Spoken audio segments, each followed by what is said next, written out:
Ayun, magandang gabi mga kasamaan ko sa kusina. Ayan.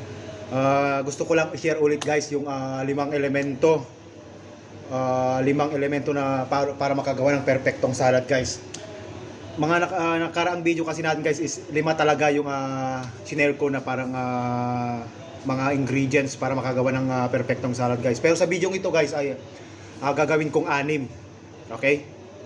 Okay, sige, ulitin ko lang ulit yung mga dati, yung 5 guys, okay? So yung una po ay yung greens. So alam po natin guys na yung greens, ibig sabihin yung mga leaves na, yung gaya ng iceberg, romaine lettuce, lolio rosso, lolio bionda, ayan, yung mga roca leaves, mga rockets, yun, arugula guys, arugula. Saka kale leaves. Yun po yung mga greens guys para sa perfectong salad, yung mauna importante guys. Okay? Saka yung pangalawa naman guys is yung sweetness o yung sweet elements. Ayan, ibig sabihin po ng mga sweet elements guys is yung ito po yung nadadagdag natin sa mga salad natin, yung mga fruits. Gaya po ng mga strawberry, mga grapes, ayan. Pwede rin mga kwan guys, yung sweet beans, gaya ng red beans or yung white beans na luto na guys, ayan. Saka yung pwede rin natin itagdag yung corn kernel guys. Ayan po yung pangalawa. And then yung pangatlo po guys is yung crispiness. Ibig sabihin po yung crispiness is yung parang katulad po ng croutons guys. Croutons, saka yung mga seeds. Pwede po yung mga pine nuts, walnuts, ano pa. Lahat po ng mga seeds na crispy guys, mga cashew nuts yan, pwede po natin dagdag sa salad. Saka pwede rin po yung deep fry, wonton wrappers, yan. Pwede po natin dagdag yan sa salad. Then yung pang-apat po is cream elements. Cream. So siguro karamihan po sa atin na pag sinabi natin cream is yun na yung dressing. Okay? Pero hindi pa po ito yung dressing guys. Okay? Ang cream elements po na sinasabi natin is yung mga cheese. Gaya po ng feta cheese, mozzarella, cheddar cheese. Ayan, lahat po ng klaseng cheese guys.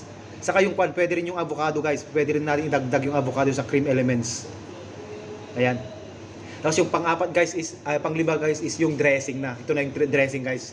Yan, marami po tayong magagawang mga dressing guys. Pwede rin po tayong mag-search sa YouTube, sa Google yan para malaman po natin yung mga ingredients na yung mga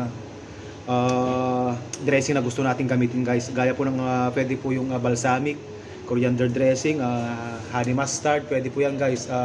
Mga Caesar dressing. Saka yung mga vinaigrette. Simple lang guys, vinaigrette. Olive oil, lemon sa konting mustard sauce, yan, pwede na po tayo makagawa ng ating dressing guys. So yung pang-anim naman po guys, ito na yung dadagdag natin dito sa na elements guys para makagawa ng perfectong salad is ito po yung isa protein. Ayan. So ibig po sabihin ng protein guys is pwede po tayong magdagdag ng grilled chicken, grilled beef, ayan, pwede rin yung mga salmon flakes. Okay? Pwede rin nyo po gawin yung shredded chicken or shredded beef. Ayan, saka yung ano ba yan? Crab stick, pwede po yan guys. Sa idadagdag natin sa protein yan. Ayan, guys. So ulitin po natin guys yung 6 na ngayon guys, 6 na elements para makabuo ng perfectong salad. Ito po yung greens. Ayan. Greens, ito po yung green elements. Pangalawa po is sweetness, yung sweet elements, crispy elements, cream elements, ano pa yun, dressing. Saka yung pang-6 guys is yung protein. Ayan. So yun po guys, kung may natutunan po kayo sa video ito is pwede po nyong i-share ito sa mga lahat diyan, and then pa-follow na rin po guys. Maraming salamat.